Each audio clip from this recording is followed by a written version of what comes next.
자, 반갑습니다. 국가직 시험 이후에 처음 보는 것 같은데 일단 시험에 대한 자세한 얘기는 뒤에서 말씀드리고 전체 대강의 총평을 한다면 우리 보통 이제 틀릴 수밖에 없는 문제들이 좀 있지 않습니까? 그래서 뭐 한자 표기 문제라든지 고유어 문제라든지 아니면 되게 좀 낯선 그 관용어 같은 문제들 이런 것은 사실 틀릴 수도 있는데 20문제 중에서 우리가 틀릴 수밖에 없는 문제가 한 문제가 있었죠. 한자 표기 문제. 그 야박이라는 한자 표기 문제. 그 하나 외에는 나머지는 뭐 특히 틀릴 것은 없는데 이제 다만 이제 시험 보는 사람은 정해진 시간 이내에 문제를 풀어야 되니까 그 아마 시간 압박을 받으면서 문제를 풀다 보면 좀 실수도 있을 수 있죠. 근데 시간적인 여유를 가지고 문제를 정확히 푼다면 냉정하게 틀릴 수밖에 없는 것이 한 문제밖에 없으니까 사실은 85 정도 좀 아쉬운 시험이 될 수가 있다. 그러니까 90점 이상 정도 돼야 이렇게 무난하게 좀 잘 봤다 이렇게 얘기할 수 있는 그런 시험이던 것 같습니다. 근데 이제 문제 형태를 보면 그러니까 올해 우리가 예상했듯이 경찰 시험하고 또 소방 시험이 있었습니다. 근데 우리 일반 행정직렬의 시험은 아니지만 그 시험들을 보면 보통 한 해의 문제 추이를 예상할 수 있는데 특이한 이전에 볼 수 없었던 독특한 형태는 없었거든요. 요번 국가직도 마찬가지. 이전의 형태와는 별로 달라진 것이 없는 무난한 형태의 문제가 출제가 됐습니다. 그래서 아마 지방직도 아마 그럴 것 같은데 저는 통상 보면 국가직보다는 지방직을 조금 더 어렵게 느끼는 편이거든요. 아마 지방직은 국가직에 비해서는 조금 더 안 어렵겠는가 이렇게 싶기도 하다. 그리고 이제 공부의 방법은 우리가 뭐 해온 방법이 나쁜 방법은 아니고 틀린 방법은 아니었으니까 요 페이스대로 계속 굳이 나가면 지방직도 아마 좋은 기회가 있으리라 이렇게 봅니다. 이렇게 총평을 마무리하고 자 바로 문제 들어가겠습니다. 1번 보십시오. 보겠습니다. 이제 우리가 문화 시간에 이런 얘기를 합니다. 시부지기 중요한 공식이 있습니다. 뭔가면 우리말 한 단어 속입니다. 한 단어 속에서 앞말이 니리미요, 니, 리, 미, 오 되죠? 이런 울림소리 받침이 오면 뒤에는 된소리로 표기되어 있어야 이게 정상입니다. 정확히는 이렇습니다. 앞에 울림소리 니리미요 이런 받침 뒤에 나오는 된소리 발음은 대개 표기도 된소리로 적는다 이렇게 되어 있거든요. 그렇죠? 표기도 보통 된소리 표기되어 있습니다. 이게 이제 정상입니다. 만약 그렇지 않고 이렇게 그냥 가, 다, 보, 시, 치가 있으면 조금 한번 의심해 볼 것. 자, 여러분 지금 제가 이거 디테일로 들어가면 조금 용례에 따라 다를 수 있는데 큰 일반적 원칙을 말씀드리는 것입니다. 그래서 우리말은 일단 이와 같이 니리미요 이런 받침 뒤에는 된소리로 표기되어 있어야 정상이다. 그래서 안쓰럽다. 안쓰럽다. 니은 받침 뒤에 상시어시와 있죠. 맞죠? 이게 원래 정상이다 이 말입니다. 그래서 섬뜩하다 이런 것들 혹은 섬짓하다 이런 것들 되죠? 그렇지 이런 니리미오 받침 뒤에는 된소리로 표기되어 있어 그의 일반 정상이다 이렇게 생각하십시오. 근데 그와 맞물려서 또 어떤 말과 어떤 말이 있습니다. 한 단어 속이죠. 한 단어 속에서 앞이 만약에 헛받침이든 겹받침이든 기역과 피역 받침 뒤라면 뒤에는 된소리로 표기되어 있지 않아야 정상이죠. 이게 가, 다, 보, 시, 치가 뒤에 있어야 정상입니다. 마찬가지 이 뜻이 이 뒤에 쌍기역, 쌍디귿, 쌍비역, 쌍시옷, 쌍지읒 된소리로 표기되어 있으면 한번 의심해 볼 것. 의심해 볼 것이라는 것은 되게 틀린 표기다 이 말씀이죠. 그렇죠? 바로 이겁니다. 자, 디테일로 들어가면 좀 달라질 수 있습니다. 근데 큰 일반적 원칙은 그렇다 이 말입니다. 그래서 지금 피어 받침 뒤죠? 그러면 이건 된수로 표기되어 있지 않아야 개발 정상이죠. 납작했다가 맞습니다. 됐고, 자, 요 2번, 요거는 기본형 설정을 잘 하셔야 됩니다. 그 기본형이 이게 아닙니다.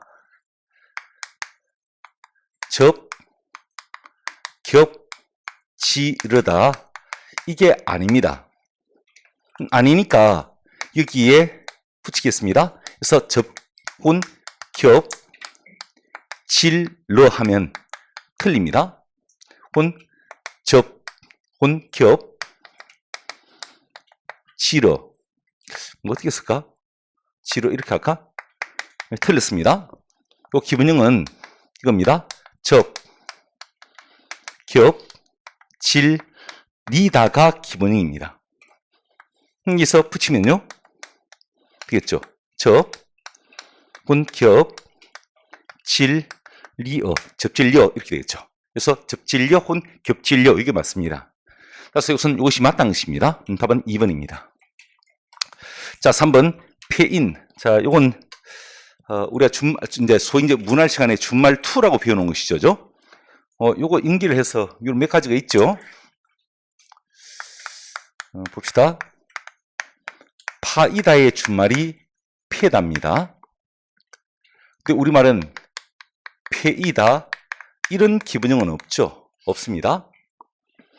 그래서 비가 와서 땅이 폐여 하겠습니다. 틀렸죠? 이러면 기본이 폐이다가 되니까 그죠? 땅이 파여 하든지 땅이 폐어 하든지 해야겠죠. 맞죠? 이것은 더 줄일 수 있습니다. 땅이 폐할 수도 있습니다. 에하고 어는 다시 에로 줄일 수 있으니까요. 그래서 이렇게 줄일 수도 있습니다. 이렇게요. 자, 비상수로 차이다. 요 주말은 채다입니다. 단 우리말에 채이다 이런 말은 없죠. 그래서 내가 그녀에게 이렇게 할게 채였다 하겠습니다. 채였다. 이러면 그 기본이 채이다가 되겠죠. 근데 채이다 이런 기본이 없으니까 틀렸죠. 내가 그녀에게 차였다 하든지 아니면 채었다 하든지 이건 더 줄일 수 있습니다. 챘다 이렇게 더 줄일 수도 있습니다. 피경 좀 어색해도 이것은 요 피가 맞습니다. 이런 것이 있거든요. 에하고 에 뒤에 으가 오면 줄수 다시 이렇게 줄기도 하거든요. 됐죠? 그래서 이것은 조금 어색해도 이렇게 됩니다. 이건 좀 다른 얘기인데 입됐으니까 가령 날씨가 개어 줄여서 날씨가 개 할 수도 있고요. 풀을 배어 줄여서 배 할 수도 있고요. 그렇거든요. 그렇죠? 이런 것이 있습니다. 준말의 표기에서. 그래서 이것은 이 표기가 다 가능합니다. 됐습니다. 이렇게요. 같이 연결시켜서 봤습니다. 그래서 폐인하면 틀리고 파인하든지 아니면 펜해 맞죠? 그렇습니다. 자, 만만찮은 이것은 우리의 준말 3라고 이렇게 표현한 것이죠.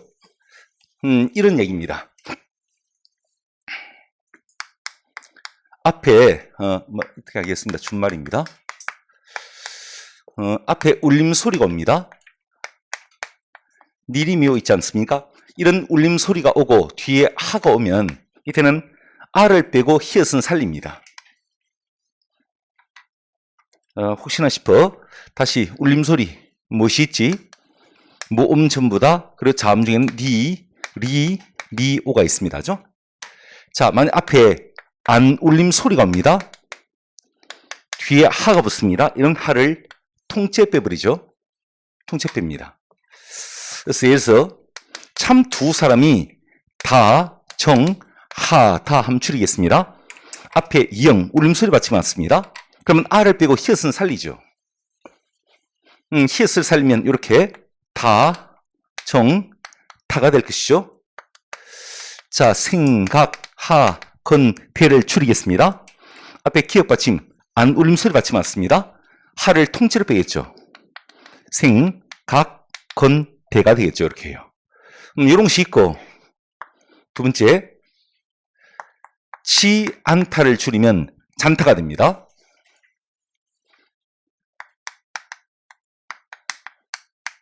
이것은 잔타로 줄죠. 그래서 바로 한번 들어보겠습니다. 그래서 이거 정말 만, 하, 치, 안은 하겠습니다. 만만하지 않은. 자, 앞에 울림소리 받침 왔습니다. 뒤에 하가 왔습니다. 이때는 아를 빼고 히읗은 살립니다. 자, 히읗을 살리면 이렇게 되겠죠?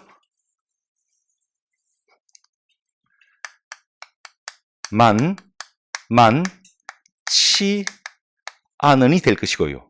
우리 언어 습관상 치안타를 줄이면 찬타겠습니까? 찬타겠습니까? 찬타가 되겠죠? 그래서 만만찮은이 됩니다. 그래서 4번도 틀린 것입니다. 자, 비교 한번 해보십시오. 그래서 넉, 하, 치, 안을 줄이겠습니다. 앞에 안 울림 소리 받지 않습니다. 뒤에 하가 왔으니까 하를 통째로 빼겠죠. 이렇게 넉지 않은 이렇게 해요. 요 상태 더 줄이겠습니다. 치안태를 좀 잔태가 되니까 그죠? 잔 되는 것입니다. 이렇게 준다 이 말입니다. 됐죠? 그래서 이것은 틀렸습니다. 만만 찬은이 맞습니다. 됐죠? 답은 2번입니다. 맞춤법이었고, 자 2번 보겠습니다. 우리말 어법에 맞고 자연스러운 문장을 했습니다. 그래서 지금 이 보기는 외래 어투에 대한 이야기인데, 우선 1번 뭐뭐에 대하여, 뭐뭐에 대하여, 혼 뭐뭐에 있어, 혼 뭐뭐에 있어서, 이것이 우리말 답자는 표현으로 보죠. 또 하나 뭐뭐에 다름 아니다, 이것도 우리말 답자는 표현으로 보죠. 근데 이 2번 다름 아니라는 좀 주의하십시오. 이것이 문장 끝에 서술어로 쓰이면 이것은 호칸나르나이, 일본어 호칸나르나이를 연상시키는 표현으로 우리말 답자는 표현으로 봅니다. 근데 이것이 문장 앞에 쓰여서 어떤 연결하는 역할을 한다면 그건 전혀 문제가 없어요. 제가 여러분들께 드릴 말씀은 다름이 아니오라, 이런 것은 전혀 문제 없어요. 이것은 맞는 것입니다. 됐죠? 제가 여러분께 드릴 말씀은 다름이 아니오라, 이렇게 나오는 것은 괜찮다 이 말입니다. 근데 이게 서술어로 쓰이면 우리말 답자는 표현으로 봅니다.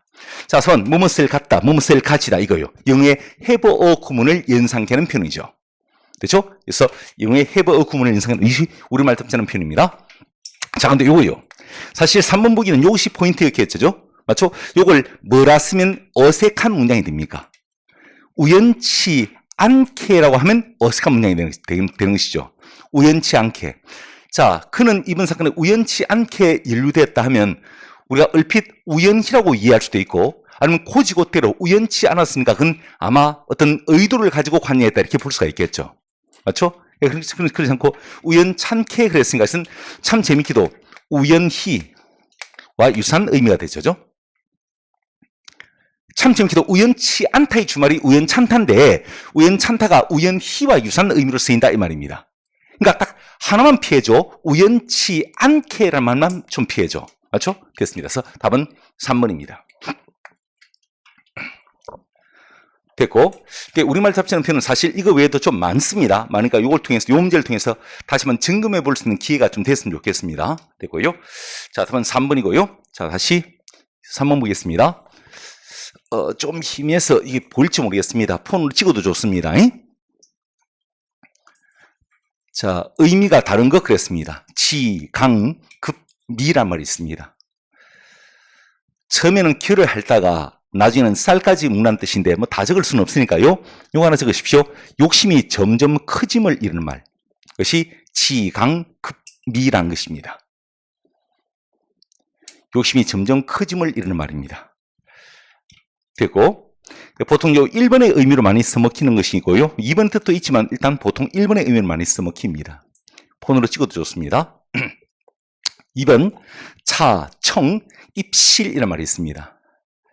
자, 그러면 이제 따로 하나 적어 드릴 테니까 차청, 입실과 같은 의미의 말입니다. 이런 것도 있습니다.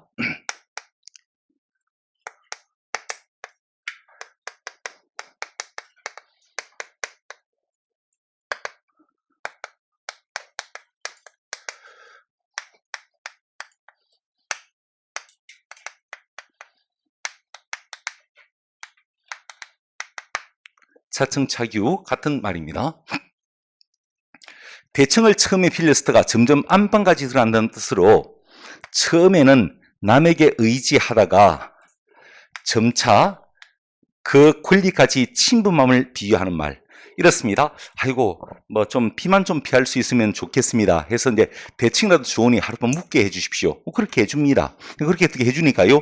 이제 욕심이 생겨서 발을 방까지만 쓱 넣어보는 것입니다. 방이 되게 따뜻하거든요. 그러니까 자기도 모르게 몸이 방 안으로 쑥 들어가는 것입니다. 처음에는 대충 하루 정도면 됐는데 이제 욕심이 생겨서요. 이제 방에까지 들어가고 싶은 것이에요. 방에서 쓰는 것이 훨씬 더 편안하니까요. 그런 이야기입니다. 지금 이 시. 그래서 이 1번과 2번은 뭔가면 욕심이 점점 커짐을 이루는 말입니다. 욕심이 점점 커짐을 이루는 말. 이렇게 이해하십시오. 됐죠? 어떤 구체적인 이 내용까지 다 적을 수가 없으니까요. 필요하면 요거요. 욕심이 점점 커짐을 이루는 말로 1번과 2번을 이해하시면 됩니다. 그리고 이 차청, 입실 같은 말로 차청, 차규란 말로 있습니다. 요 같은 말입니다. 같이 한번 적어두십시오. 자, 됐고. 자, 넘기겠습니다. 3번, 자강불식. 여기서는 한마디로 열심히 노력한다는 뜻입니다. 다 적을 수 없으니까요. 또 사전적인 뜻이라서 좀 어색해요, 사실은. 문장이 좀 어색하니까 자강불식은 열심히 노력하다 정도로 이해하십시오. 그대로 직역을 하면 스스로 강해지기 위해서 쉬지 않는 뜻이거든요. 열심히 노력하다 정도로 자강불식을 이해하시면 됩니다. 열심히 노력하다 봐 욕심이 점점 커진다. 이거 좀 관계없죠? 없으면 답은 3번입니다. 3번이고 3번 득, 롱, 망촉은 많이 들어보셨죠?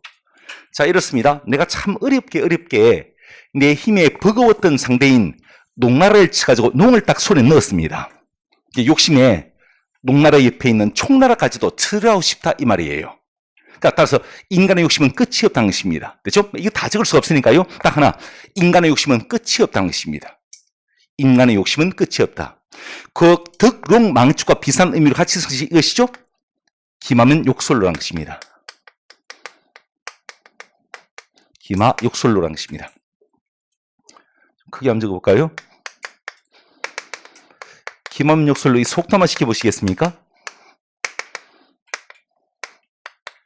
말 타면 경마 잡히고 싶다. 경마는 말의 고삐입니다. 기마면 욕설로.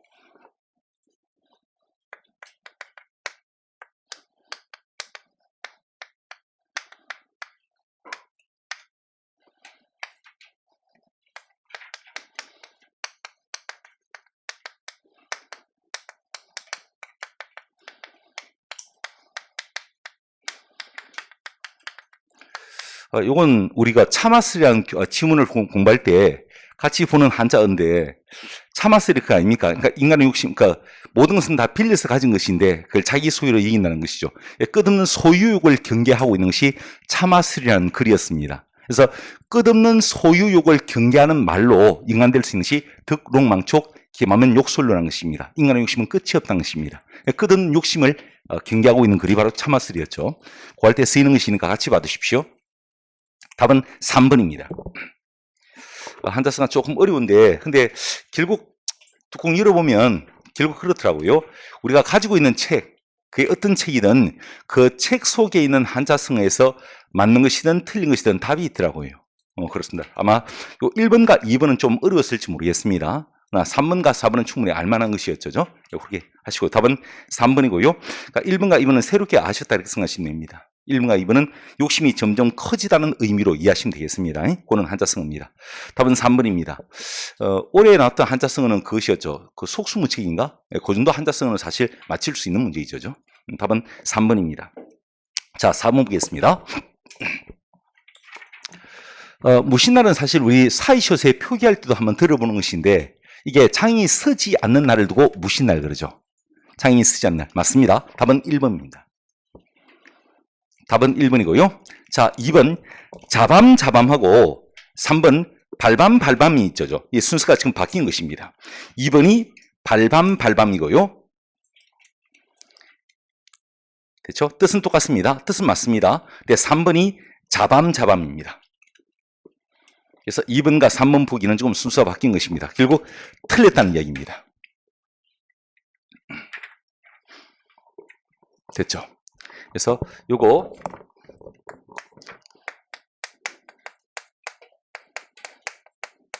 고치시고 자 3번 보기를 자밤으로 고치십시오. 뜻은 맞습니다.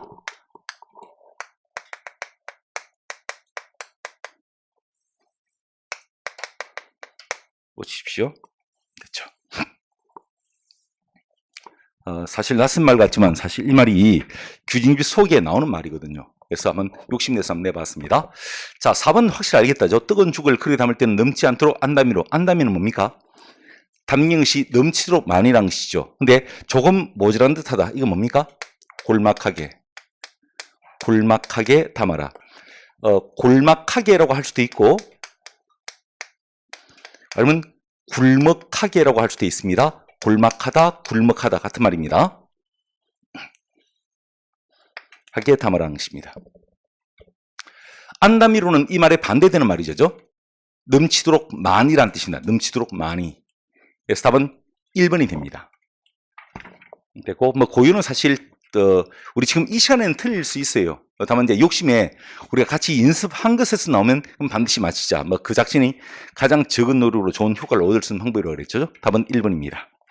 자, 그리고 5번 보겠습니다. 단어 쓰임에 대한 얘기인데 1번 그가 비밀리에 무위탁 노인들을 도와주던 사실이 탄로났다. 탄로나다는 것은 숨기던 것이 드러나다는 것이거든요. 숨기던 것이 드러나다. 근데 이것은 부정가치어입니다. 잘못이 밝혀지다는 의미로 쓰이는 것이 바로 이 탄로나다입니다. 그래서 부정적인 의미로 숨겼던 것이 드러나다는 뜻입니다. 됐죠? 그래서 이거 뭐 대신에요, 그냥 밝혀졌다. 쓴다면 되겠죠? 탄로는 아닙니다. 2번, 만화는 청소년에게 유해하다는 낡은 생각이 아직도 우리 사회에 팽배해 있다. 팽배해 있다? 이게 그러니까 사실은 사전적인 뜻은 거세게 일어나다는 뜻이거든요. 거세게 일어나다는데 꼭 그 의미가 아니라 사회에 만연해 있다.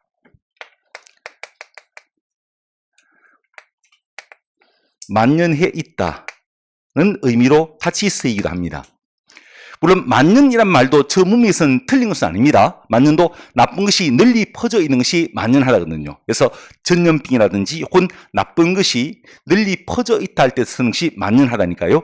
저 문맥에서 팽배하다와 만연하다 같이 쓰일 수 있어요. 그러니까 저 2번이 틀린 것은 아니다 이 말씀입니다. 답은 2번입니다. 됐고 3번 몰입하다. 몰입하다는 어디에 집중하다는 뜻이죠. 그런 의감을 가진 말이죠. 집중하다. 그래서 아는 것이 적은 사람은 독단이나 편견에 집중하기가 십상이다. 이상하지 않습니까? 그냥 빠지기. 편견에 빠지기 십상이다. 정답은 되겠죠? 됐고요. 자, 4번. 자, 이것은 이렇게 배웠습니다. 우리 재난을 당했을 때는 피난민 이렇게 배웠고, 또 난리, 전쟁을 당했을 때는 또 피란민 이렇게 배웠죠. 맞죠? 그렇습니다. 홍수, 지진 같은 이런 재난일 때는 피난민이 되는 것이고, 전쟁, 난리 같은 이런 것은 피란민입니다. 자, 전쟁이니까요, 피란이죠. 피란민입니다. 됐죠? 피란민. 됐죠? 이렇게 되죠. 의료를 한자 써서 피란민 이렇게 되죠. 그렇죠? 그렇습니다. 그래서 답은 2번이었습니다. 됐고, 자, 6번 보겠습니다. 6번은 그 내용의 일치 문제이죠. 좋습니다. 사실은 이것은 이제 한 번씩 이런 것으로 시간을 이렇게 뺏어 먹기도 하죠. 내용의 일치 문제는 무조건 맞힐 수 있죠. 어차피 지문 속에 답이 다 있으니까요. 이건 좀 그렇게 어려운 지문도 아니었습니다. 답은 2번이 됩니다. 이번에 이런 대목이 있었습니다. 보면 그 세 번째 단락 안 보시겠습니까? 아니, 네 번째 단락이구나. 그 네 번째 단락 보시면 잠을 잘 때 숙면을 취하지 못해 숙면 시 분비되는 성장 호르몬이 부족해서 키가 자라지 않을 수도 있습니다. 그러니까 키가 자라지 않는 이유는 성장 호르몬이 부족해서 그렇게 되는 것이죠. 맞죠? 그래서 지금 2번 입, 호흡 습관화되면 인양kel피가 아니라 성장 호르몬이 없어가지고요. 부족해가지고 키가 자라지 않는 것이죠. 답은 2번이 됩니다. 그렇게 하고, 자, 7번 보겠습니다. 이게 곱이죠.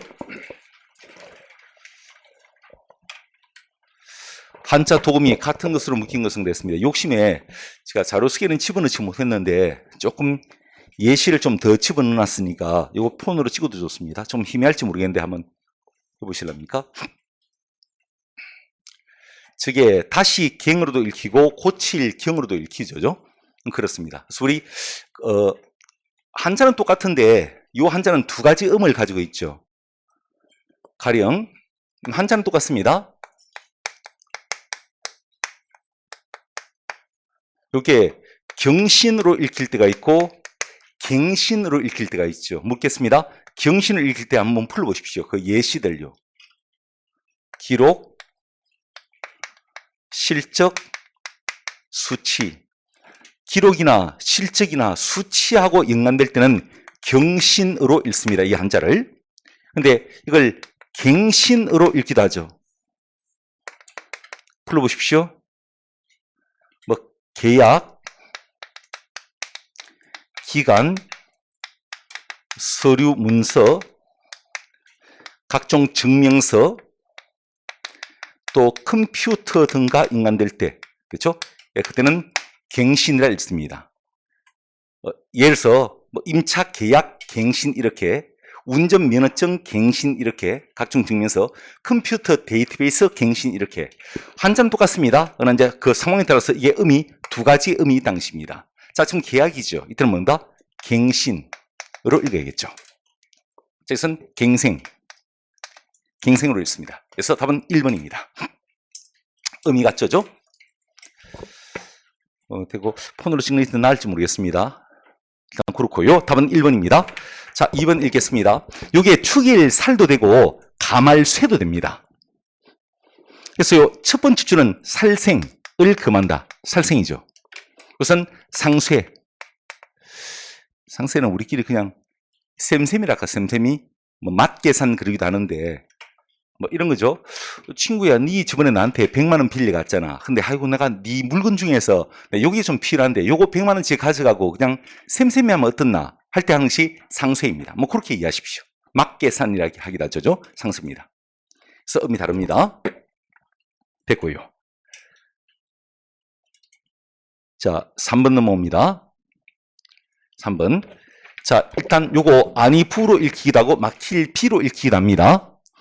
위에 것은 부결되었다. 가결에 반대되는 말이죠. 이것은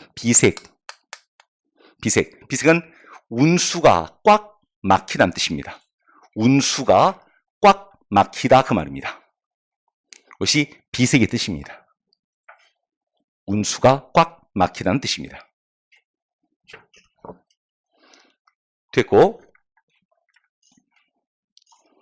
4번 보겠습니다. 저는 자료를 보면서 하겠습니다. 4번의 위에 줄 있죠? 개펄이 개척.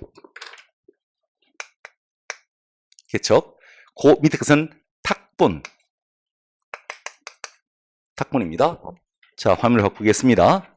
이겁니다. 이게 개척 위에 것은, 밑에 것은 탁본으로 읽습니다. 그래서 음이 다릅니다. 자, 이런 것을 우리는 보통 동자 이음이라고 얘기하죠. 한 개의 한자가 여러 개의 음을 갖는 경우를 말합니다. 이걸 통해서 역시 마찬가지 가지고 있는 책에서 동자 이음을 다시 한번 증명해 볼 수 있는 기회가 좀 됐으면 좋겠습니다. 답은 1번입니다. 됐고요. 자, 8번 보겠습니다. 응입니다. 8번. 국제 표준 획득 위한 방안, 글쓰기 위해서 개요 작성, 적절치 않은 것은 그랬습니다. 이런 것은 되게 수월하게 풀 수 있는데 문제를 출제한 사람이 이게 이런 잘못이 있으니까 이렇게 고쳐라 이렇게 지시하고 있죠. 그럼 그렇게 하면 돼요. 근데 했는데 이상해. 그러면 이제 그게 틀린 답입니다. 가령 보십시오. 이거 이렇게 제안하고 있습니다. 요 니은을 요로 지금 옮기라는 것입니다. 이렇게 국제 표준 획득의 필요성. 그러니까 우리나라의 국제 표준 획득의 필요성과 관련된 내용이므로 이의 하위로 옮기라. 근데 이것이 요것이거든요. 니은이 요것이거든요. 국제 표준 재정 기구 및 관련 국가와의 협력이 부족하다. 아마 협력이 부족해서 아마 그렇게 획득하는 건수가 우리가 부족한지 모르겠습니다. 하지만 다는 요 가의 원인 혹은 이유 정도가 되는 것이거든요. 그래서 이것은 요 내용과 관계되는 것이니까 옮기지 마시라는 것입니다. 뭔가하면 요 내용이 국가와의 협력 부족이 국제 표준 획득의 필요성과 관계된 내용은 아니지 않습니까? 맞죠? 그래서 이것은 옮기는 것이 아니라 그냥 가의 하위 항목으로 옮기는 것이 오히려 더 나을 것입니다.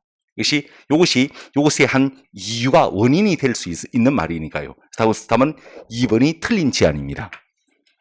됐고, 기업회대 문제고요. 자, 9번 보겠습니다. 밑줄친 말에 표기가 바르지 못한 것을 했습니다. 십글랑, 글랑, 이것은 거들랑의 준말이죠. 글랑, 이것은 거들랑의 준말입니다. 그래서 맞다는 것이죠. 자, 그리고 참 희한합니다. 한 글자 속에 히읗이 총 3개 있죠. 히읗. 참 희한하죠.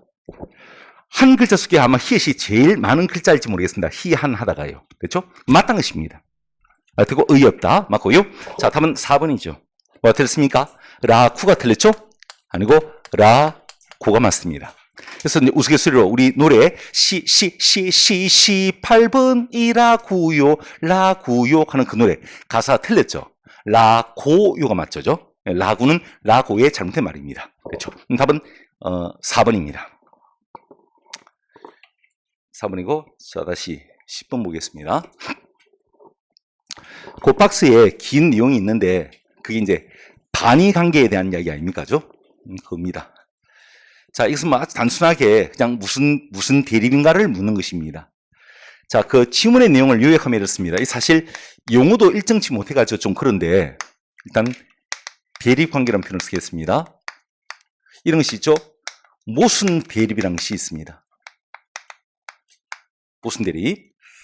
지금 그 지문 수기는 뭐라 나와 있는지 모르겠습니다. 근데 이걸 다른 말로 상보 대립 내지는 양분 대립이라고 그럽니다. 자, 이런 말들이 많다는 것은 아직 용어도 정확히 통일되어 있지 않다는 것입니다. 그래서 수능에서는 본격적으로 잘 다루지 않는데 다루더라도 이렇게 박스를 주가지고요 어떤 특정 용어를 이렇게 지정해 놓고 설명을 합니다. 근데 일단 우리 공무원은 이렇게 자상하게 문제를 잘 주는 편이 아니거든요. 그래서 일단 같은 말을 좀 암기하십시오. 모순 대립은 상보 내지는 양분 대립이라고 부릅니다.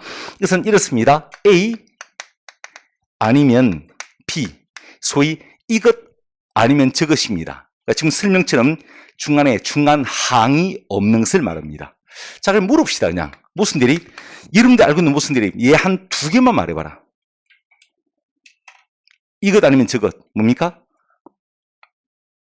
뭐 이거요. 있다, 없다, 남자, 여자 이런 것들요. 아니면 참, 거짓 이런 것들 맞죠? 이것이 모순 대립이죠? 됐습니다. 이런 것이 있고 두 번째 양극 대립이 있습니다. 이것은 극 대립이라 하기도 하고 반대 대립이라 하기도 합니다. 극 대립, 반대 대립입니다. 이것은 A, B 두 항 사이에 중간 항이 있는 것을 말합니다. 항이 있습니다. 이것도 예, 한 뭐 두 개만 들어보십시오. 많다 적다? 좋아요. 또요? 뭐 이건 사실 생각 속에 워낙 많죠? 많다 적다, 멀다 가깝다, 밝다 어둡다, 됐죠?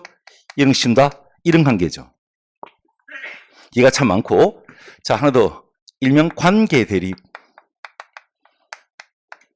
이것은 특정 관계 속에서, 상황 속에서의 대립을 말합니다.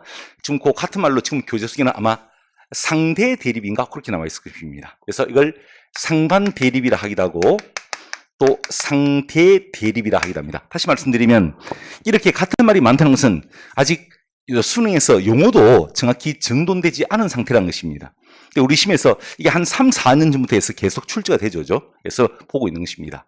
그것은 특정 관계 상황의 대립인데요. 뭐 예를 들어서 가족 관계 내에서 부모와 자식, 교육 관계 내에서 스승과 제자. 자, 그리고 얘 하나만 더 들어보십시오. 응? 남편과 아내. 맞습니다. 남편과 아내입니다. 자, 그래서 이것은 이런 식의 등식이 승되는 것입니다. 내가 그의 남편이면 그게 나의 아내일 수밖에 없는 관계, 내가 그의 스승이면 그건 나의 제자일 수밖에 없는 관계, 뭐 이런 관계를 말합니다. 그것을 관계 대립이라고 합니다. 근데 주로 비교는 요 모순과 양극 대립, 요 두 개를 많이 비교하죠. 자, 그것이고요. 자, 여기서 그냥 단순하게 어떤 대립인가를 묻는 것입니다. 남자, 여자, 반의 관계. 승됩니다. 맞습니다. 맞고요. 자, 이번 길다, 짧다. 이것은 무슨 대립이에요? 길지도 짧지도 않은 적당한 길이가 있지 않겠습니까? 이 생각이 뭐다? 양극 대립이죠.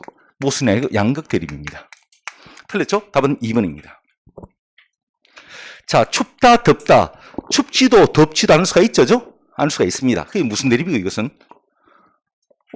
그죠? 예, 지금 지문 속에는 반대 대립이 이렇게 나와 있습니다. 반대 관계. 이거죠? 양극 대립. 바로 반대 대립입니다. 맞고요. 자, 그리고 그래. 다이어는 반대되는 말도 여러 개 있을 수 있습니다. 지금 그것을 설명한 것입니다. 그리고 부모와 자식은요, 관계 대립. 그 관계 대립을 지문속에는 상대 대립이라고 그랬죠. 관계 대립을 이렇게 말하고 있습니다. 됐습니다. 자, 일단 우리는 이렇게 자상하게 박스에 지문이 주어질 것이라 생각지 마시고요. 이거 외우셔야 됩니다. 이거. 괄호 속에 이 말을 외우셔야 됩니다. 우리는. 바로 묻거든요. 됐죠? 이렇게 외워두십시오. 같은 말. 됐습니다. 답은 2번이 됩니다.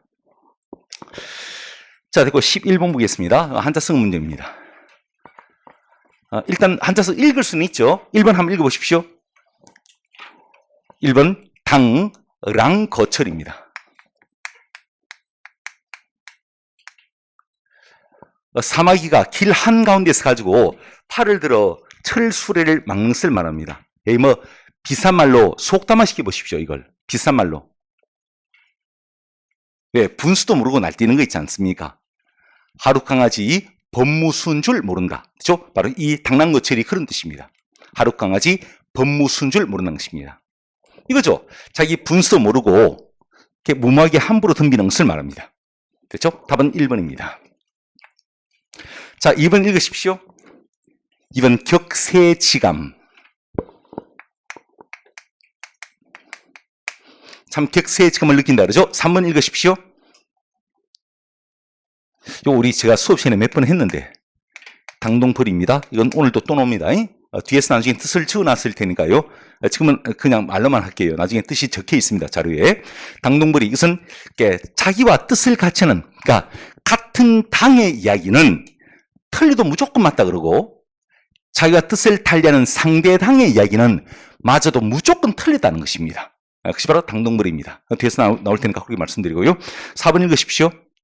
정저지와 그렇죠. 우물안 개구리. 답은 1번입니다. 그 내용이 지금 이런 내용이죠. 무모하게 분수물로 덤빈다 이 말입니다. 그런 뜻입니다. 좋습니다. 답은 1번이고요. 자, 12번 보겠습니다. 문장 부호에 관한 얘기입니다. 쓰임이 바르지 못한 것을 했습니다.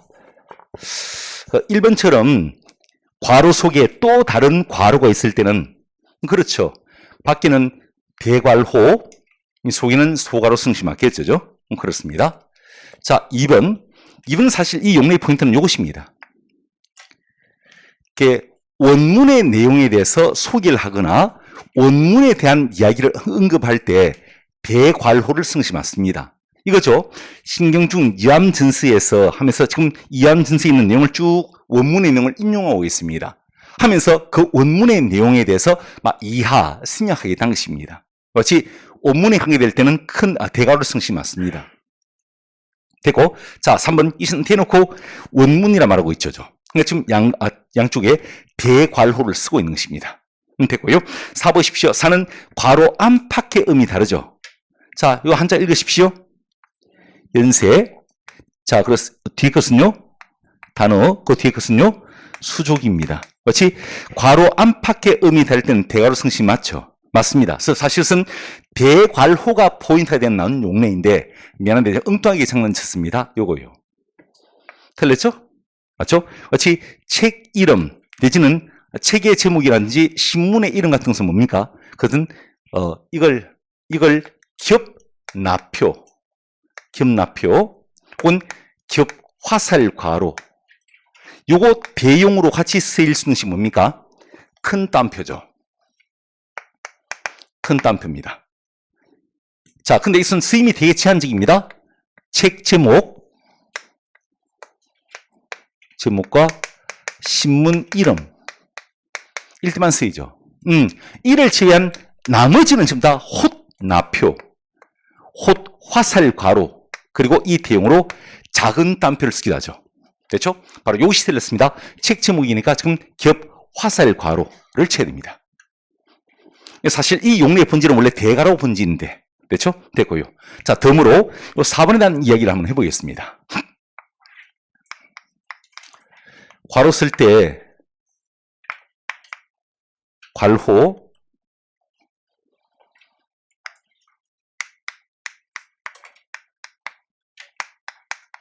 안팎의 음이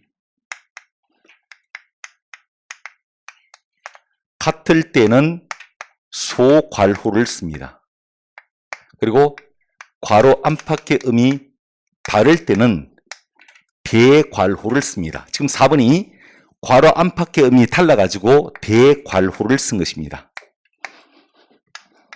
단, 외래어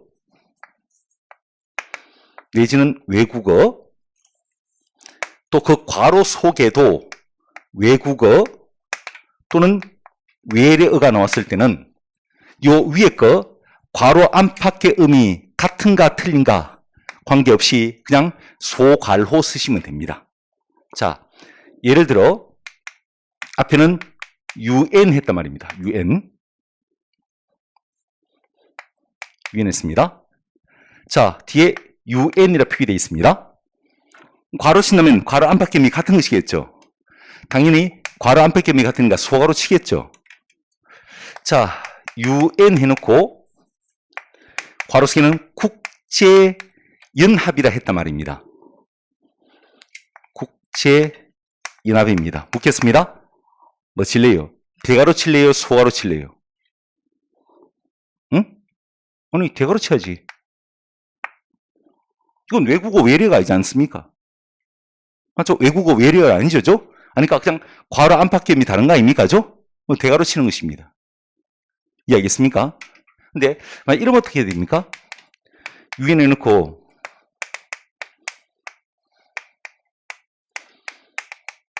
이러봅시다.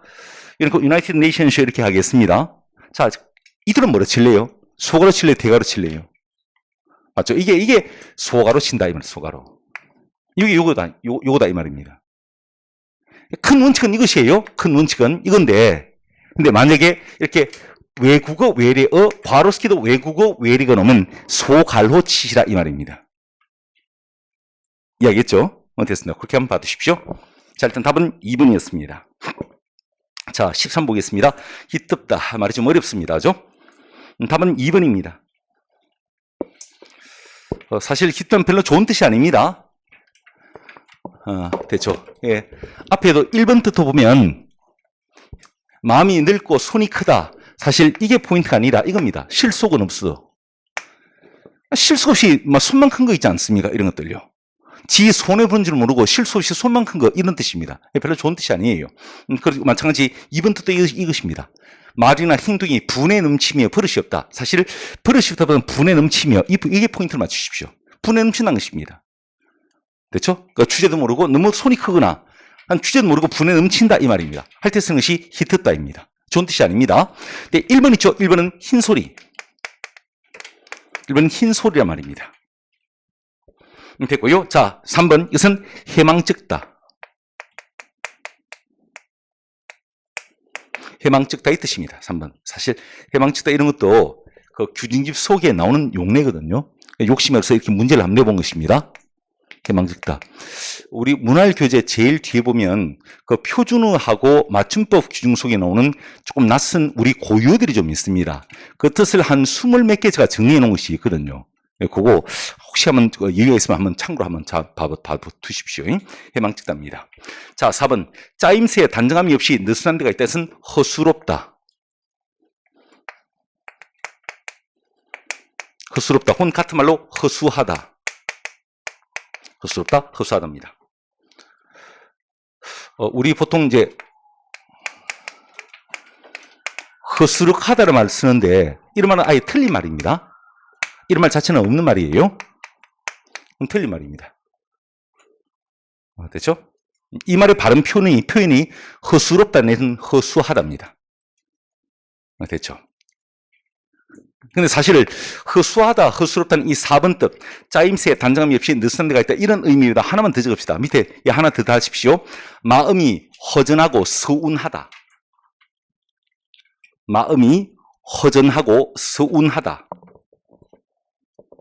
마음이 허전하고 서운하다는 의미로 허술롭다 이렇게 쓰기도 합니다. 답은 2번입니다. 틀릴 수 있어요. 근데 요 시험은 한자 표기도 있고 한자 문제도 있고 해서 점수가 잘 안 나올 수도 있습니다. 일단 답은 2번이고요. 자, 14번 보겠습니다. 지금 배경으로서의 손천수의 비 오는 날이라는 작품인데요. 분위기가 굉장히 좀 우울해요. 이렇게 비 오는 날이면 원고의 마음은 감당할 수 없도록 무거워진다. 일단 이 비 때문에 마음은 무거워진다 이 말입니다. 왠가 하면 동욱 남매의 음산한 생활 풍경이 그의 뇌를 영수막처럼 흘러가기 때문이다. 바로 이 동욱 남매의 음산한 생활 때문에 그렇다는 것입니다. 됐죠? 그래서 하여튼 피는 되게 무겁게 만들고 우울하게 만드는 역할을 하는 것입니다. 피 소리 들을 때마다 은고에게는 의뢰, 동욱, 그의 이동생 동욱 생각나는 것이다. 그들의 어두운 방과 스쳐가는 목조 건물이 비의 창밖 주변에 우울하게 떠오르는 것이다. 비, 우울하게. 그래서 결국 이 소설에서의 비는 마음을 무겁게 만들고 우울하게 만드는 역할을 합니다. 그 원인은 이 생활 때문에 원인이다 이 말입니다. 나는 친구의 남매의 생활 때문에 이런 생활을 한다는 것입니다. 그러면 자, 무겁고 우울하게 만드는 피의 역할을 하는 작품이 무엇인가 이걸 찾는 것입니다. 자, 보겠습니다. 이화우 흩뿌릴채 울며 잡고 입이라님. 이화우는 것은 배꽃이 떨어지는 것을 마치 그 비로 묘사한 것입니다. 배꽃 떨어지는 것을 비로 묘사한 것입니다. 이별할채 울며 잡고 입이라님. 추풍낙엽의 첫날 생각는가 천리의 외로움만 오락가락 한다는 것입니다. 그래서 이화우, 비는 비인데 사실 배꽃이 떨어지는 것을 비로 비유한 것입니다. 됐죠? 됐고. 자, 그리고 두 번째, 천령 높은 붕에 시원한 지구로마. 이건 이항복이 지은 작품인데 사실 그 유배를 가면서 지은 작품입니다. 이항복이 임목TV 폐비 사건에 연루가 되어서 상소를 올리다가 죄를 입어요. 그래가지고 그 유배를 가면서 지은 작품이 이 작품입니다. 천령 높은 붕에 시원한 지구로마 고신원루.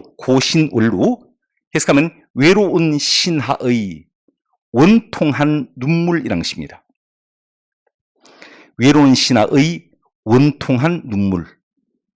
그것을 비삼아 띄우다가 님 계신 구정, 이 님은 임금입니다. 임금이 계신 구정심취에 뿌리본들 어따리라는 것입니다. 그럼 여기서 비는 뭡니까? 이거죠. 원통한 눈물. 따라서 이 비는 원통함을 환기시키는 말입니다. 원통함. 됐죠? 근데 이 작품 좀 버리기 아까운 것이 이게 지금 유배문학이라 그랬지 않습니까? 지금 유배를 가면서 지었던 것이거든요. 유배문학입니다. 그리고 고신원루라 그랬죠. 외로운 신하의 그랬습니다. 그 외로운 신하 속에는 연군. 임금을 그려하는 연군의 정이 구석에 반영되어 있는 것입니다. 신하가 임금 곁을 떠나니까 외로운 것이에요. 됐죠? 그리고 원통물. 바로 억울함 하소연. 억울함을 하소연하고 있습니다. 뭐 또 그런 거 없습니까? 유배문학이고 연군의 정을 담고 있고 자기의 억울함을 하소연하고 있습니다. 뭡니까? 바로 향각의 고래요. 그렇죠. 향각의 고래요. 정과정곡이 그라죠. 정과정곡. 그래서 정스가 지은 정과정곡이 그렇습니다. 됐죠. 내님을 그리워하며 우니 산집등수도 나와 비슷하여이다. 사실이 아니며 거짓이란 것을 자늘 효성이 알 것입니다. 나는 그 정과정곡이 있죠. 그와 화제의 처지 및 그 정스면서 아주 흡사한 작품입니다. 그래서 불이 아까워서 봤고요. 또 이 ES의 피는 바로 원통함을 의미하는 것입니다. 원통한 눈물을 피로 비유했으니까요. 답은 아니고요. 자, 한번 비 오는데 덜에 가랴 살이 닦고 소를 먹으라 할 때 피는 장마비입니다. 장마비, 이 마희, 이 장마비거든요.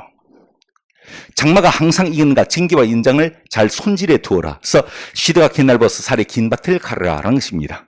됐죠? 이건 이런 엉뚱한 욕심을 좀 부리겠습니다. 단의 뜻풀이 있지 않습니까? 윤순도가 지은 하우요의 한 작품인데 봅니다. 비 오는데 덜에 가랴 살이 물라고 소를 먹이라. 소죠. 카우. 마희, 이것은 장마입니다. 장마가 매양, 항상이라는 것입니다. 원래 매상이라는 한자에서 왔습니다. 장마가 항상 이기는가? 장기, 정기입니다. 정기와 인장을 다스리라, 손질해 두어라 이 말입니다. 정기와 인장을 손질해 두어라. 바로 이게 유비무환이죠. 시대가 긴 날 보아서 살의 긴, 살에는 이랑 정도로 이해하십시오. 논 이랑, 밭 이랑 할 때 이랑이 있죠. 이랑 긴 밭을 가르라라는 것입니다. 간혹 한 번씩 이와 같이 고의 뜻을 묻는 문제가 툭툭 나와요. 그래서 조금 모순되지만 뭐 이런 얘기를 이야기했죠. 고전문학 작품은 딴 것 없다. 가장 좋은 공부는 많이 읽어두는 것보다 더 좋은 것은 없다. 내가 이까지 부담은 안 드릴게. 나말의 뜻까지 일일이 암기하라. 내 그 부담까지는 안 드릴게. 하지만 많이 읽어라. 내용을 파악해야 문제를 맞출 수 있으니까. 그렇죠? 근데 뜬금없이 동동이 나왔죠. 동동. 단어의 뜻풀이 문제로. 그래서 읽어두고 내용을 이해했으면 대충 맞출 수는 있었는데 하여튼 조금 그랬습니다. 그런 식의 유행이 사실은 2009년도에 한번 나왔거든요. 시조 내수 주고 각 단어 밑줄 쳐놓고요. 그 단어의 뜻을 묻는 문제, 고의 뜻을 묻는 문제가 2009년도 국가직에서 한번 나왔거든요. 자주 나오는 것은 아니지만 하여튼 그렇게 한 번씩 나와요. 그러니까 결국 이겁니다. 고전문학 작품의 가장 좋은 공부 방법은 많이 읽어두시는 것입니다. 보통 책이 보면 원문이 있고 밑에 현대기 붙어 있지 않습니까? 현대역 몇 줄 안 되거든요. 그러니까 현대역 많이 읽어두십시오. 그게 가장 좋은 공부 방법입니다. 됐죠? 좋아요. 일단 단어의 뜻풀이에 좀 포인트 맞춰봤습니다. 답은 아닙니다. 장맛비를 말하고요. 4. 청승령 진화느냐. 이게 복림대군이 지었습니다. 복림대군이 병자호란 이후로 청나라로 볼모로 잡혀갑니다. 잡혀가면서 지었던 이것입니다.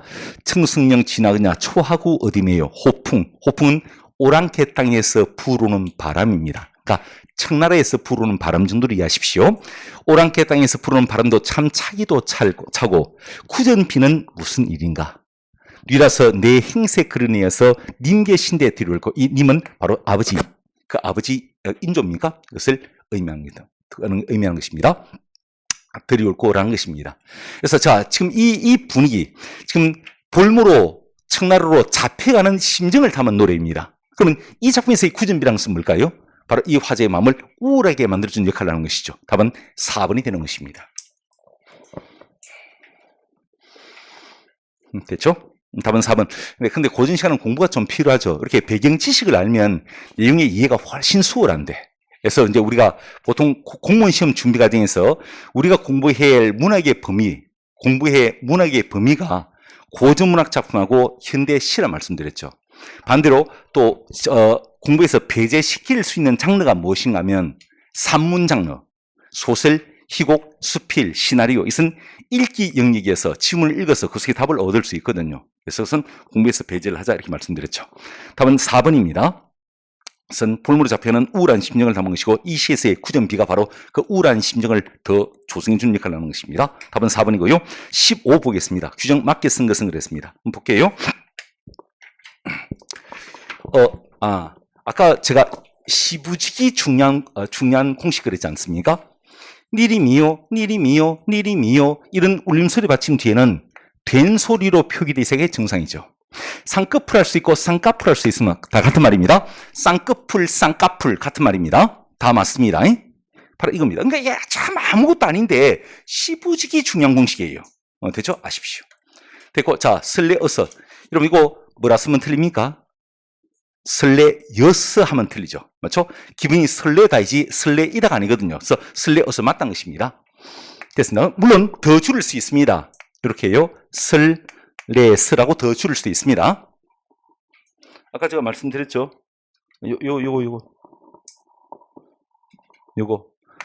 요거하고 요것이 이것을 만나면 다시 이것은 요렇게 줄 수도 있거든요. 됐죠? 그래서 설레어서 할 수도 있고 설레서 할 수도 있습니다. 다 맞습니다. 답은 2번이고요. 자, 그러면 머리기사 아니고요. 머리기사입니다. 머리말,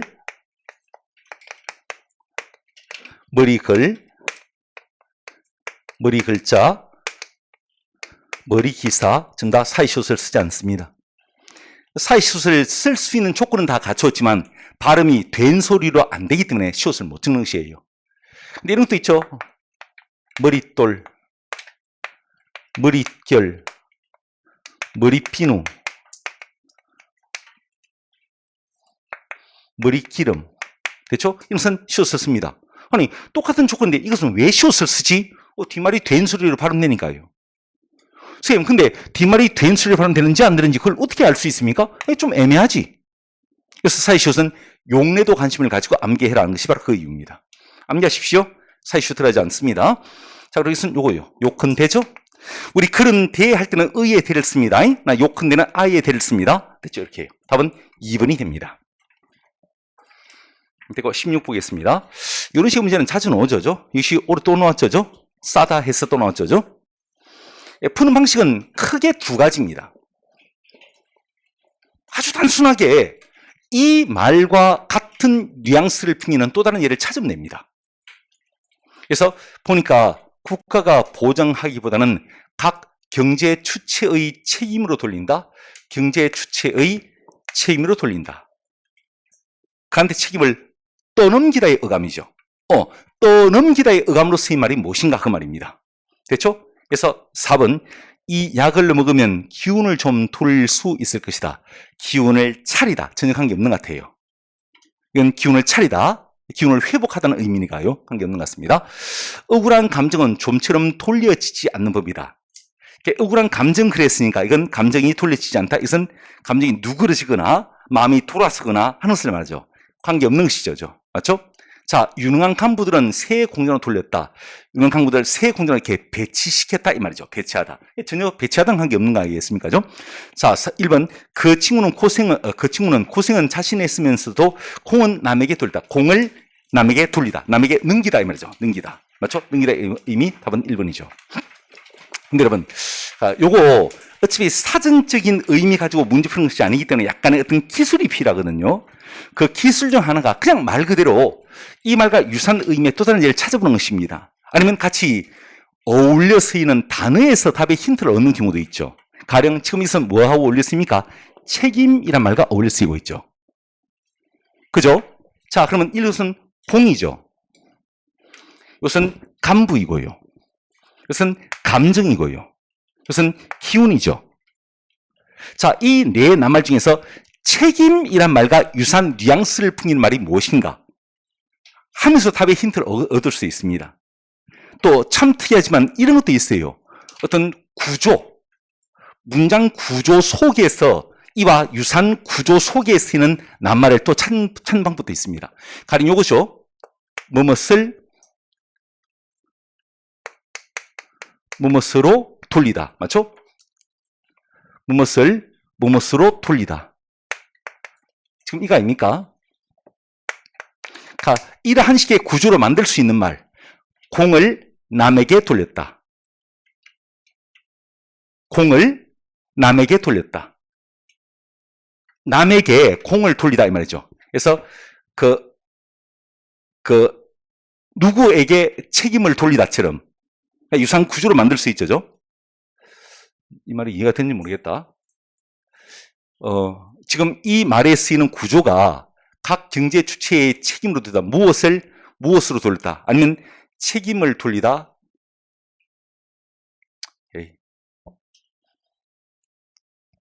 이해했는지 모르겠다. 이게 구조로 설명하려니까 좀 막히네. 콩은 남에게 돌렸다. 남에게 콩을 돌리다. 남에게 콩을 돌리다. 지금 이것이 이렇게 될 수 있는 말이죠. 이것도 그렇게 될 수 있는 거 아닙니까? 그래서 누구에게 책임을 돌리다 이런 식으로. 이 문장은 그렇지 않지만 우선 여기에 쓰여서 그렇지 않지만 이 말에 쓰이는 그 상황들이 그 책임을 누구에게 돌리다. 맞죠? 책임을 누구에게 돌리다. 무엇을 누구에게 돌리다. 이렇게 만들 수 있는 말이죠. 그래서 이 말을 가지고 문장을 만들어 보면 같은 형태의 구조의 문장을 만들 수도 있는 것이에요. 무엇을 누구에게 돌리다. 쓰인 형태는 그게 아니지만요. 그래서 이렇게 그 말을 가지고 문장을 만들어 보고 그것이 어떤 구조 속에서 쓰이는 것인가. 그와 같은 구조 속에 쓰이는 또 다른 예를 찾는 것으로 답을 얻을 수 있습니다. 이게 사전적인 의미 가지고 문제 푸는 것이 아니기 때문에 약간 스킬이 필요한데 그 스킬이 바로 이런 것이 있다는 것입니다. 네 가지가. 그렇죠? 그래서 이도저도 안 되면 이렇게 문장을 만들어 보시고 같은 구조 속에 쓰이는 또 다른 예를 찾으면 됩니다. 꼭 주어진 형태는 그 형태는 아니지만요. 그렇죠? 좋습니다. 아마 이해가 됐으리라 보고요. 답은 1번입니다. 자, 17 보겠습니다. 요 시는 실 한번 쭉 볼게요. 맞벌이 부부 우리 동네 잠깐 내가 화면을 이렇게 띄워놓을 테니까 요 주제 한번 적어보시겠어요. 주제가 조금 길어가지고 조금 깁니다. 그래서 이 주제를 한번 적어 보십시오. 주제를 알면 좀 길더라도 시 전체의 내용이 좀 이해가 좀 쉬울까 봐 내가 주제를 좀 길게 만들어 봤거든요. 이 주제 한번 적어 보십시오. 자, 천천히 쓰면서 한번 들어보시죠. 저는 시를 쭉 한번 읽어 보겠습니다. 내용이 어렵지 않으니까. 맞벌이 부부 우리 동네 구자명씨, 7달 된 아기 엄마 구장명씨, 출근 버스에 오르기가 무섭게 아침 햇살 속에서 졸기 시작한다. 안산에서 여의도까지 경적 소리에도 아랑곳 없이 옆으로 앞으로 꾸벅꾸벅 존다. 차창 밖으로는 사계절이 흐르고 또 진달래 피고 밤꽃 흐드러져도 꼭 부처님처럼 졸고 있는 구자명씨. 그래, 저 10분은 간밤 아기에게 처절 물린 시간이겠고 또 저 10분은 간밤 시어머니 약시중 든 시간이고 그래 저 10분은 새벽녘 만취해서 들어온 남편을 위해서 버린 시간일 거야. 아마 구자명이라는 이자가 있는데 맞벌이 부부인 것 같습니다. 이자인 것 같습니다. 경기도 안산에서 여의도까지 아마 아침마다 출퇴근을 하는 것 같아요. 차를 타면 소리가 빵빵 울리든지 말든지 꽉꽉 존다는 것입니다. 그것이 한두 번이 아니고요. 계절이 바뀌어도 그걸 모르고요. 계속해서 존다는 것이에요. 다시 말해 계속 그런 피곤한 생활을 계속 이어나가고 있다는 얘기입니다. 그 내용을 가만히 보니까 이게 아마 시어머니 약시중 또 애 보살피느라고 또 남편 또 늦게 들어오는 남편을 또 기다리고 있다가 그래서 이래저래 피곤한 것 같습니다. 그래서 고단한 하루의 시작과 끝에서 잠수기에 흔들리는 편지꽃 아픔, 식탁에 놓인 안개꽃 멍해.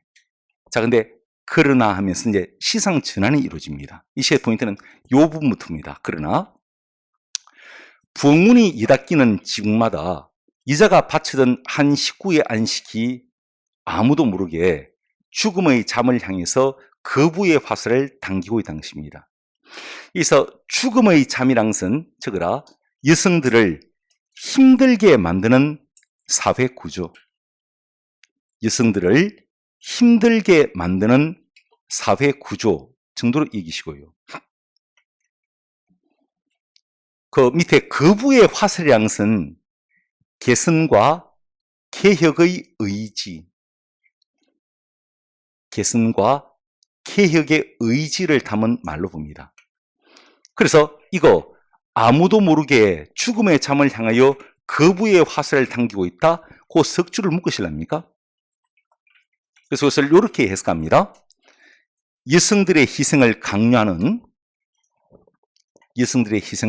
강요하는 가족제도, 사회구조에 변화가 있게 될 것임을 보여주는 부분 정도로 오십시오. 그렇게 적어두십시오.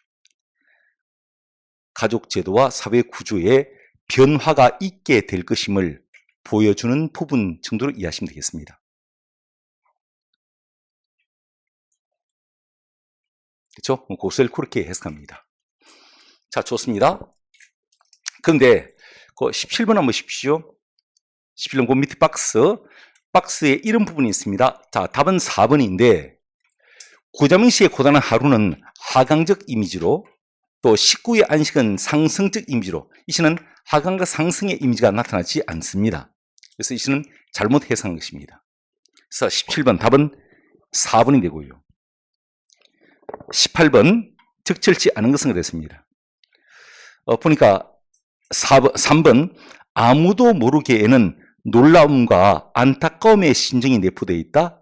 그래서 아무도 모르게 그 시본문에 여자가 바치던 한 식구의 안식인가 이 아내가 있으니까 이제 이와 같이 한 가정이 안식을 얻을 수 있는 것입니다. 근데 이것이 지금 아무도 모르게 죽음의 잠을 향하여 거부의 화살을 당기고 있다 그러죠.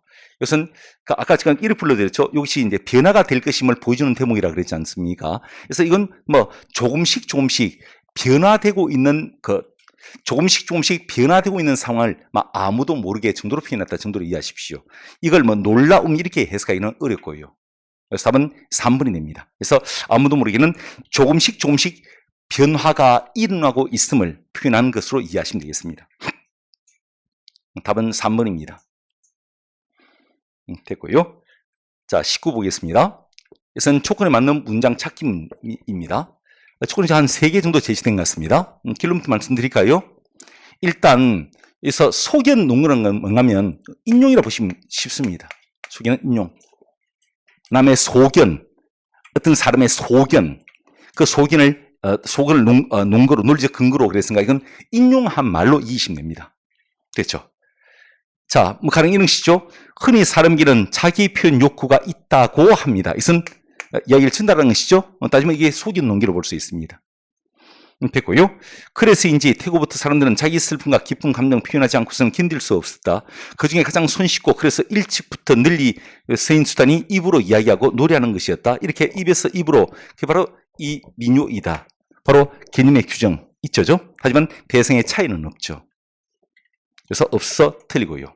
2번도 마찬가지, 3번도 마찬가지 다 대상의 차이가 없습니다. 자, 4번을 보여드릴게요. 4번입니다. 다시 1번부터 3번까지는 전부 다 대상의 차이, 서로 어떤 두 대상의 차이를 비교하는 것은 없다는 것입니다. 4번 한번 보십시오. 분주한 생활에 쫓기는 도시인에게 레저 활동은 대단히 중요하다. 레저란 자기 일에서 해방이라는 의미를 갖고 있다. 이것이 바로 가죠. 개념 됐죠? 이에 비해서 바로 비교죠? 우리의 여유요. 두 생의 차이를 확인하는 방법입니다. 한 가게에 분을 쓰는 시간은 의미를 가지고 있어 레저는 사뭇 다르다. 맞죠? 이게 나죠. 아리스토텔레스 바로 소견론과 시작되죠? 역시 답은 4번입니다. 조건에 맞는 문장 찾기입니다. 됐고요. 자, 20번 보겠습니다. 띄어쓰기 바르지 못한 것을 했습니다. 한번 볼게요. 1번 보기는 뭔가면 이런 식이죠. 한 글자짜리의 말이 쭉 연결될 땐 사실은 띄어쓸 수도 있죠. 아니, 띄어쓰는 것이 원칙이죠. 나 붙였을 수도 있죠. 뭐 다 붙일 수는 아니죠. 조건이 있죠. 두 가지. 하나가 부사가 결합될 때나 하나가 지금 이처럼 관용어 플러스 명사. 그렇죠? 관용 플러스 명사의 결합일 때 그때 붙일 수 있죠. 맞죠? 붙일 수 있는 것입니다. 자, 2번 우리 중 아무리 안 돼도 3명은 합격할 것 같다 할 때 안 돼도 이거 붙이고 맞죠죠? 물어봅시다. 품사가 뭐지? 안 되다의 품사가 뭐예요?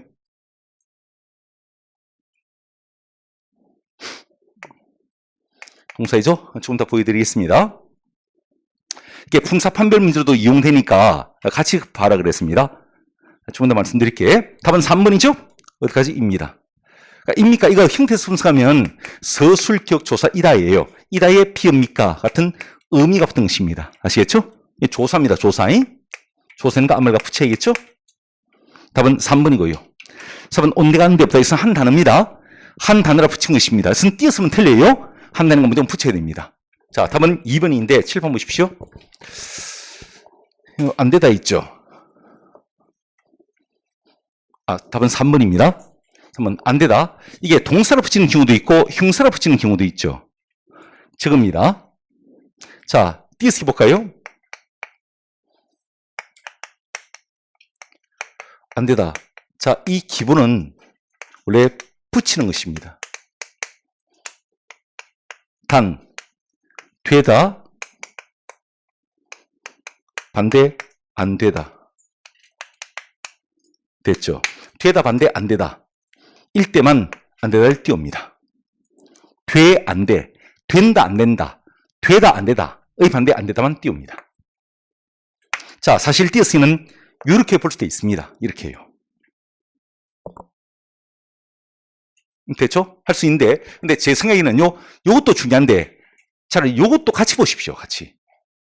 그러니까 동사로 붙이는 경우와 형사로 붙이는 경우가 있습니다. 이것은 다 붙여 쓰는 말입니다. 됐죠? 잘 되다 반대 안 되다. 또 아무리 적게 방금 우리 봉시 아무리 적게 해봐도 이 뜻입니다. 그 2번 보기가요. 됐죠? 붙입니다. 또 에스카 안타깝다 가엾다 이런 의감이죠. 좀 안 됐다. 혼자 보니 좀 안 됐어. 됐죠? 요번 경기의 치단이 참 안 됐다. 이런 것도요. 그 의감입니다. 또 얼굴요. 아이고 며칠 몸살을 앓 때는 영 얼굴이 안 됐다. 야 있습니까? 이런 것들요. 형사로 붙인 것입니다. 그래서 이건 좀 다 붙이는 경우고 품사 판별로도 이용될 수 있으니까 같이 봐두십시오. 좋아. 답은 3번이 됩니다. 됐고요. 자, 일단 길가지로 말씀드리겠습니다. 전체 평균이 59점, 왜 이러지? 59점이고, 재원수가 100점입니다. 상위 10% 80, 상위 20% 70인데 100점에 한 사람이 있습니다. 김호용 100점입니다. 자, 차수 95점 류송이 95점이고 85점 한혜진, 안재남 85점입니다. 자, 80입니다. 이연서, 이시연, 김유진, 최윤상, 홍성범, 무명시 80입니다. 그리고 75점 불러드리겠습니다. 서연경, 이혜빈, 박정은, 이영철 75점이고요. 상위 20% 70 불러드리겠습니다. 김부미, 조예림, 황인섭, 전유빈, 이은주, 함규리, 서람, 그리고 박예진, 이경민, 박소영 학생까지가 70입니다. 좀 쉬다 한 해 더 보도록 하겠습니다.